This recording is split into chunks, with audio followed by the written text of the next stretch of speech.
Hello everyone! Today we're going to be reading the story of Ruby Bridges by Robert Coles, illustrated by George Ford.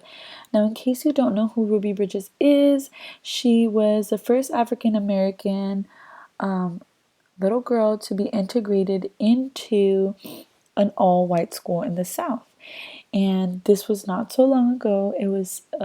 She's in her 60s right now, and if you want to go ahead and go down below, I have provided links as to where you can go to read her biography, and where there's a kid-friendly Scholastic website that shares a lot of information about Ruby, and that you can share with your kids. So let's go ahead and get into it. Don't forget, we have discussion questions at the end. Oh, went ahead to it. All right, let's go ahead and get started. Our Ruby taught us a lot. She became someone who helped change our country. She was part of history, just like generals and presidents are part of history. They're leaders, and so was Ruby. She led us away from hate, and she led us nearer to knowing each other, the white folks and the black folks. Ruby's mother.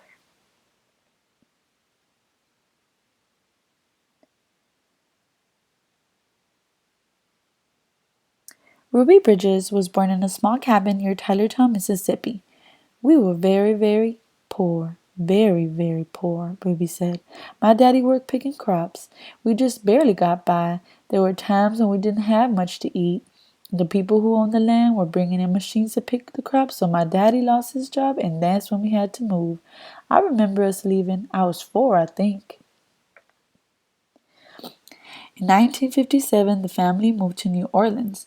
Ruby's father became a janitor. Her mother took care of the children during the day. After they were tucked in bed, Ruby's mother went to work scrubbing floors in a bank.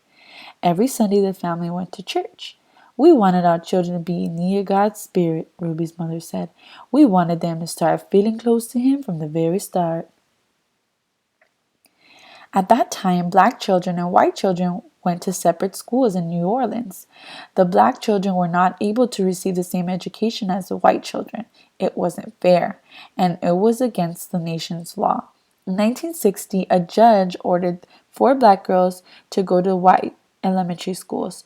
3 of the girls went to McDough 19. 6-year-old Ruby Bridges was sent to first grade in William Frantz Elementary School.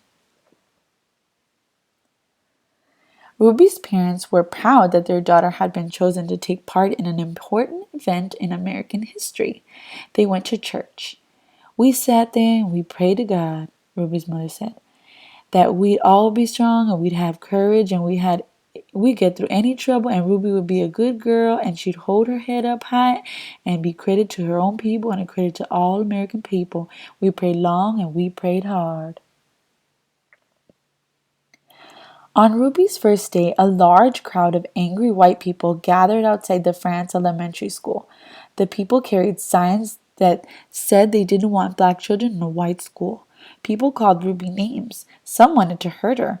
The city and state police did not help Ruby. The President of the United States ordered federal marshals to walk with Ruby into the school building. The marshals carried guns.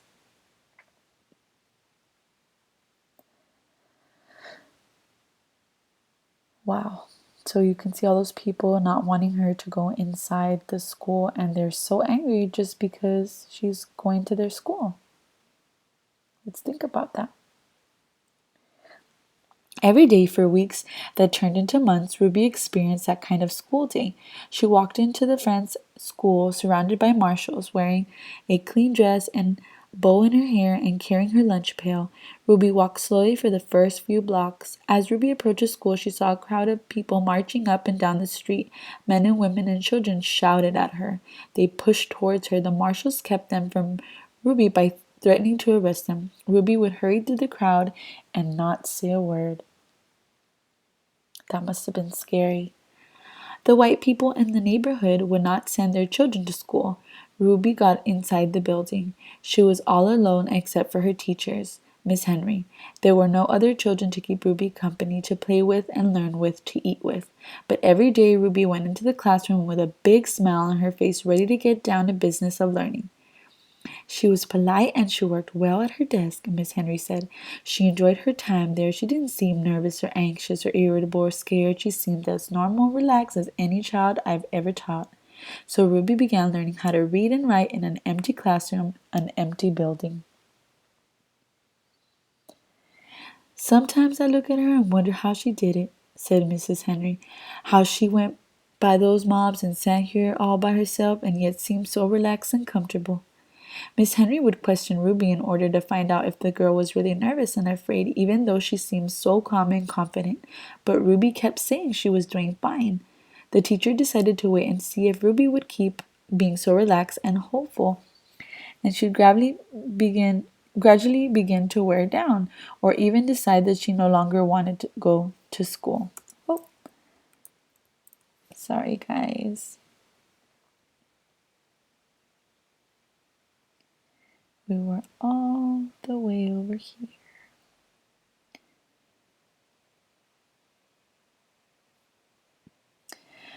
So that must have been very tough for her, going to a school and nobody wanted to be next to her, and all because of the color of her skin.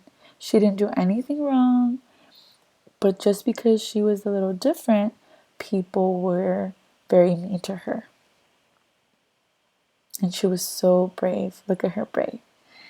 Then one morning something happened. Miss Henry stood by a window in her classroom and as she usually did, watching Ruby walk toward the school.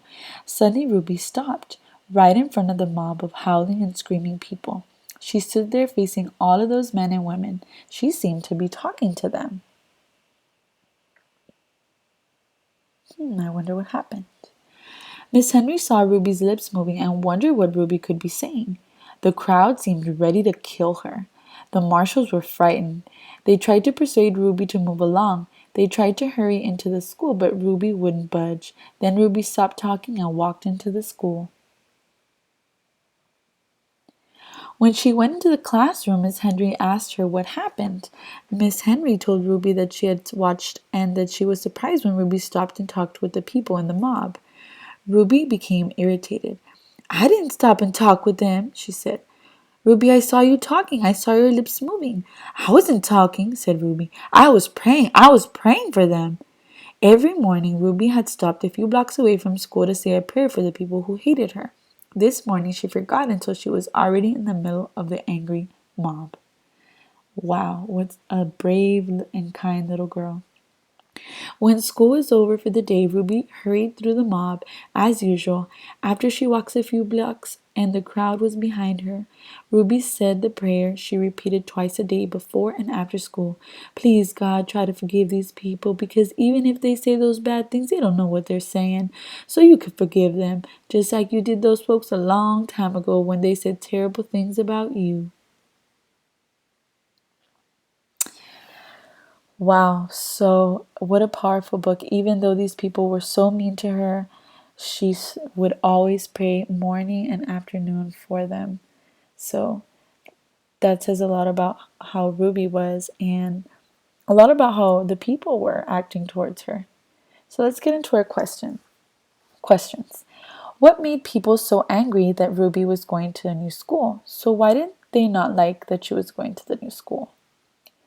Do you think that was a good reason to be angry? How do you think Ruby felt walking into this new school for the first time? How would you feel if you were Ruby?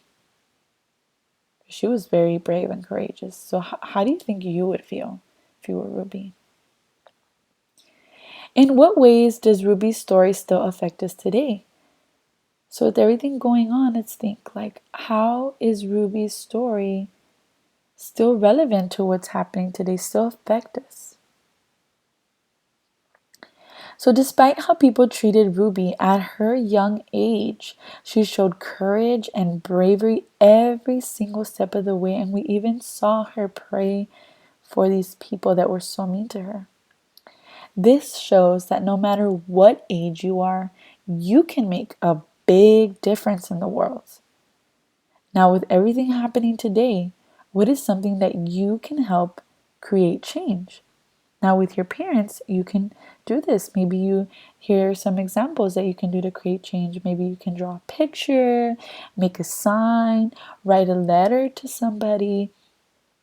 Always learning more and educating others about what's happening and what are some things that we can do to be better, kinder, and to spread that kindness. Okay, so let's go ahead and get to the websites. So these are some awesome websites here. The Scholastic Learning takes you to this page and it gives you little slideshows. You can look at the interactive magazine, and there's even a cute little video that students created, like they acted out how it would actually be if they were experience it themselves. So it's super cute. You should watch that video with your children.